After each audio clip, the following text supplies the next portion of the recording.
ओम श्री सद्गुरुवाय नमः। श्री गुरु चरणों में मेरा सत बार नमन। आज हम इस ऑडियो में बीजक के रमैनी 1 का भावार्थ समझेंगे। अंतर ज्योति शब्द एक नारी, हरि ब्रह्मा ताके त्रिपुरारी। ते तिरिये भगलिंग अनंता, तेऊ न जाने आदिउ अंता। भावार्थ कुछ इस प्रकार है। सबके भीतर आत्म ज्योति के रूप में बसने वाले पार ब्रह्म परमेश्वर से आदिनाद और एक प्रकृति प्रकट हुई।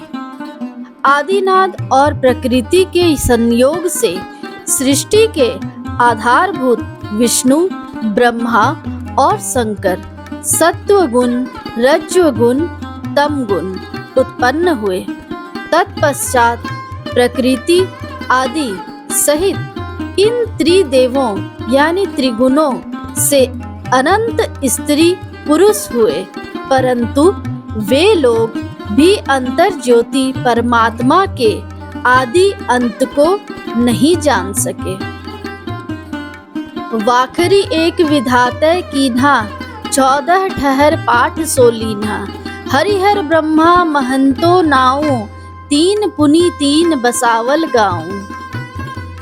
ब्रह्मा जी ने उसी परम सत्ता के अनुमान में वैखरी वाणी का एक कोश वेद रचा। 14 भुवनों में लोगों ने उसी का पाठ लिया, यानी धर्म और परम सत्ता के ज्ञान के लिए सर्वत्र लोग वेद को ही आधार मानकर उसके अध्ययन में प्रवृत्त हुए। विष्णु, शिव और ब्रह्मा महान नाम वाले प्रसिद्ध हुए। उन लोगों ने पुनः 14 लोकों में से 3 ग्राम भूलोक, स्वर्ग लोक और पाताल लोक को प्रमुख बनाया। 3 पुनि रचल खंड ब्रह्मंडा, 6 दर्शन 96 पाखंडा। यानी उन्होंने पुनः ब्रह्मांड को विभिन्न खंडों में विभक्त किया। तदंतर 6 दर्शन और उनके 96 पाखंड पंथ उपपंथ का संसार में विस्तार हुआ।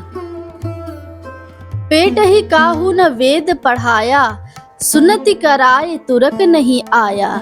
नारी मोचित गर्भ प्रसूति, स्वांग धरे बहुतय करतूती। अर्थात माता के पेट से हिंदू वेद पढ़कर नहीं आए, मुसलमान भी माता के पेट से सुन्नत कराकर नहीं आए।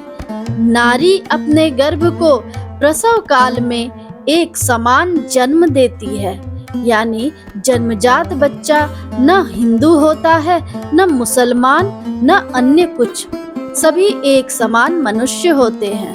तत्पश्चात मनुष्य हिंदू, मुस्लिम, सिख, ईसाई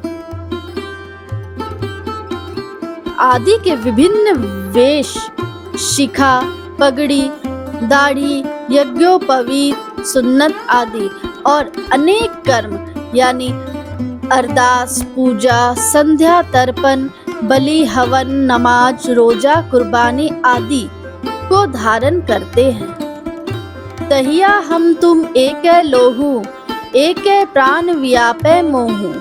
एक जनी जना संसारा, कौन ज्ञानते भयउ निनारा।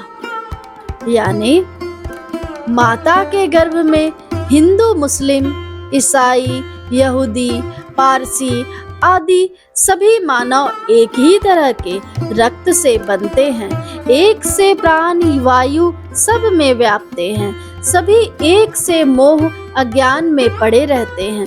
संसार के सभी स्त्री पुरुष एक समान हैं, अथवा संसार में स्त्री माता से जन्म सभी का एक समान होता है। फिर किस ज्ञान से तुम लोग न्यारा हुए हो? इसमें विशेष कुछ इस प्रकार कहा गया है।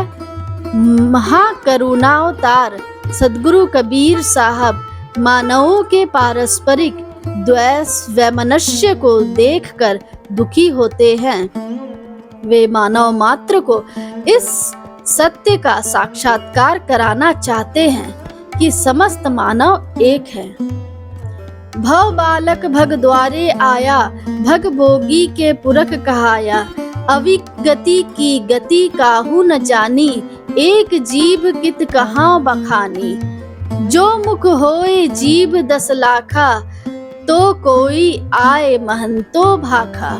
यानी इस संसार में बालक अशुद्ध जननेंद्रिय द्वार से होकर आया, पुनः उसी द्वार के भोग में आसक्त होकर पुरुषपति कहलाया।